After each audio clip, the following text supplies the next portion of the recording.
তিনও format খেলছে, লাগাতার একটু খারাপ চলে গেছে। বাট আমি চেষ্টা করতেছি, যেহেতু সালাউদ্দিন স্যারের সাথে কাজ করতেছি, স্যারের সাথে কথা বললে অনেকটা হেল্প, এবং ক্রিকেটিং বিষয়ে জিনিসগুলো অনেক হেল্প হয়ে যাচ্ছে। তো আমিও স্যারের সাথে কথা বলতেছি, আমার মনে হয় খুব তাড়াতাড়ি এটার দিকে বের হয়ে আসতে পারবো।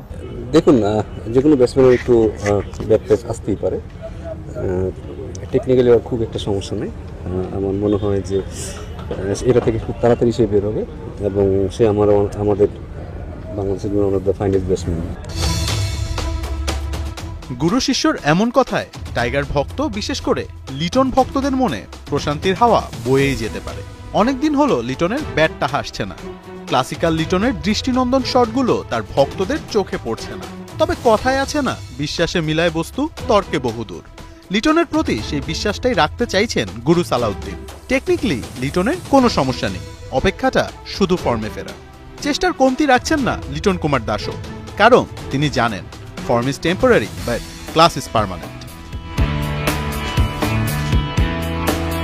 ওয়েস্ট ইন্ডিজ সফরের আগে থেকেই অফ ফর্মে লিটন। ক্যারিবিয়ানদের বিপক্ষে যাচ্ছে তাই ব্যাটিং করেছেন এলকেডি।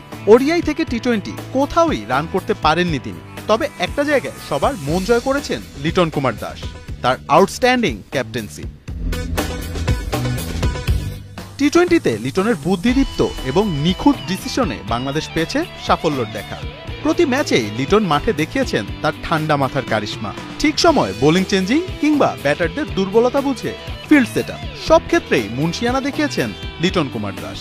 এছাড়াও মাঠে লিটনের কিছু স্ট্র্যাটেজিক ডিসিশনের কাছে ধরাশায়ী হয়েছে ক্যারিবিয়ান ব্যাটাররা।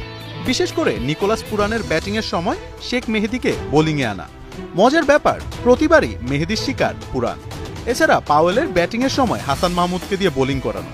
এক কথায় লিটনের ছোট থেকে বড় প্রতিটি ডিসিশনই ছিল চতুর এবং দারুণ কার্যকরী। নাজমুল শান্তর ইনজুরির কারণে লিটনের উপর টি-20 ক্যাপ্টেন্সির দায়িত্ব আসে। ক্যাপ্টেন্সি নিয়ে কি ভাবছেন তিনি? বিসিবি যদি আমাকে দেয়, আমি করতে রাজি আছি, এখানে দ্বিমত থাকার কোনো কথা না। আমি এটাতে এনজয় করতেছি।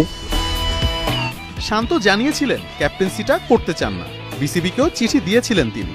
অন্যদিকে লিটন এনজয় করছেন নিজের অধিনায়কত্ব। লিটনের কাপ্তানিতেই প্রথমবারের মতো ক্যারিবিয়ানদের মাঠে তাদেরকেই হোয়াইট ওয়াশ করে টি-20 সিরিজ জেতে বাংলাদেশ। আজ বসছে বিসিবির সভা। তবে কি সব যদি কিন্তু মিলিয়ে লিটনই হতে যাচ্ছেন টাইগারদের নয়া কাপ্তান?